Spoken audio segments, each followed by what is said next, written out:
लाला कन्हैया। मां यशोदा कहने लगी नहीं, मैं मेरे लाल का दर्शन नहीं कराऊंगी।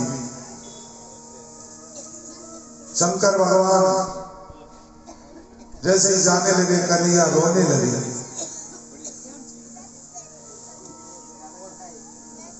पीछे से गोपियां आई, गोपियों ने कहा क्या बात है भैया, आज तो लालो बड़ो जोर से रो रहे हैं। बोली क्या बताऊं सखी, एक बाबो आयो तो लागे कोई डोरा चंचर कर गयो, तो लालो तब से रो रहे है। बोले किधर है, क्यों इधर ही गयो है। तो गयो, उस बाबा को बुला के लेके आओ। बाबा को बुलाया और जैसे ही बाबा को कहा बाबा आप कोई झाड़ा मंतर कर दो, ये लाला रो रहा है। तो महाराज भगवान भोलेनाथ कहने लगे पहले मुझे गोद में दो, झाड़ा मंत्र इतनी दूर से थोड़ी होगा। अब महाराज जैसे ही यशोदा ने सोचा झाड़ा मंत्र दिलाना है तो गोद में तो देना पड़ेगा,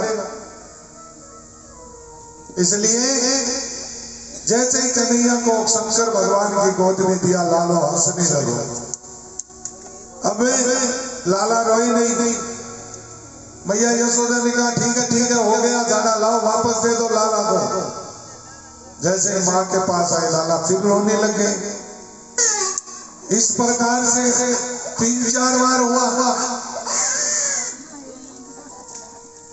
शंकर भगवान ने कहा भैया तुम्हारो लालो तो मेरी गोद में आए तो हंसे, ऐसा करो तुम मेरा मंदिर बनवा दो घर में, मैं यही रह जाऊंगा। रह योगी नंद भवन में बीच में वास कीजिए, जब मेरो लाला रोए तब दर्शन दीजिए। शिव जी का नाम इसलिए पड़ गया नंदेश्वर महादेव। बोलिए नंदेश्वर महादेव की। लाला एकदम प्रसन्न हो गई, शिव जी के कृपा के सागर है। तृणावत राक्षस भुवड़े को बोलते हैं, भुआरिया आता ना गोल गोल, उस रूप में तृणावत राक्षस आया आंधी जैसे। तृणावत को गोविंद ने उठाकर आकाश में ले गया, मेरे कन्हैया ने उसका भी उद्धार कर दिया। अब 1 वर्ष के हो गए। शास्त्र कहते हैं 1 वर्ष का बालक हो यानी 6 महीना का बालक हो जाए तो उसका नामकरण कर देना चाहिए। लेकिन यशोदा और नंद तो उसका नामकरण करना ही भूल गए, उन्हें कुछ याद ही नहीं है नामकरण भी होता है क्या। लेकिन यशोदा मैया के वात्सल्य का कोई वर्णन नहीं कर सकता। क्या मैया गोद में बाल कृष्ण सो रहे हैं। आज मैया ने लाला को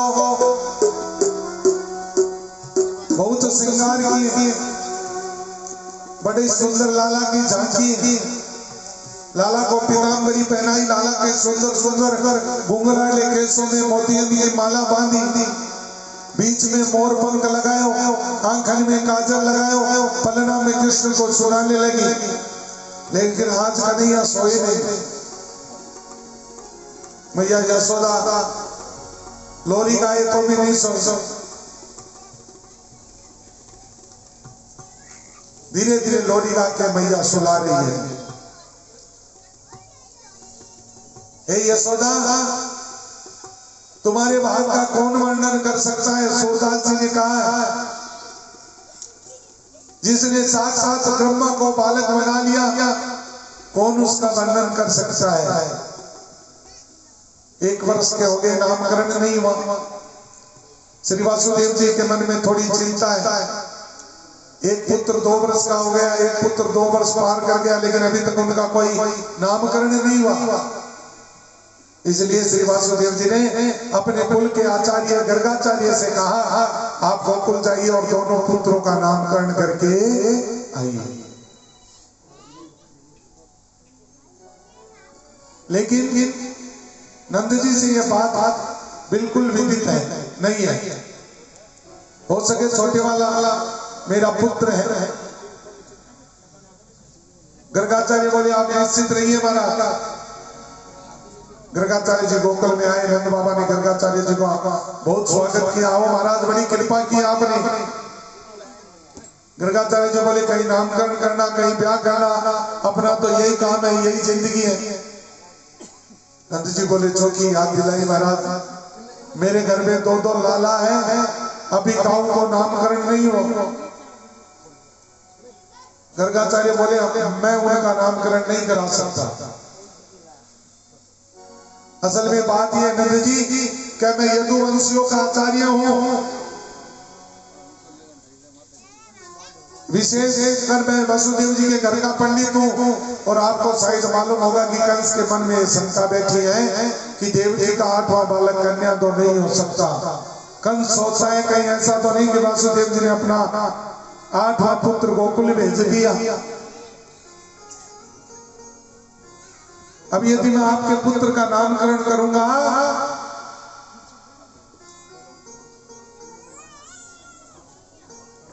तो कंस को पता चल जाएगा।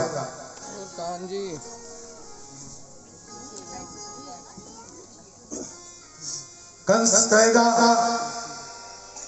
कि वासुदेव के घर के पंडित ने नंद के पुत्र का नामकरण क्यों किया। इसका मतलब नंद के घर जो पुत्र है वो वासुदेव जी का है। फिर कोई नहीं, राक्षस नया राक्षस भेजेगा। और मैं नहीं चाहता कि मेरी वजह से किसी बालक के जीवन में संकट आए। नंद जी ने कहा बात तो आप ठीक कहते हैं, लेकिन कंस को जब पता ही नहीं चलेगा तो राक्षस भेजेगा क्यों। गर्गाचार्य जी बोले यही तो बात है नंद जी, आप प्रत्येक कार्य बड़ी धूमधाम से करते हैं। लाला का जन्मोत्सव धूमधाम से मनाया, उसमें पूतना आ गई। लाला का 6 महीने का उत्सव मनाया, उसमें शंकासुर आ गया, तृणावत आ गया। नंद बाबा ने कहा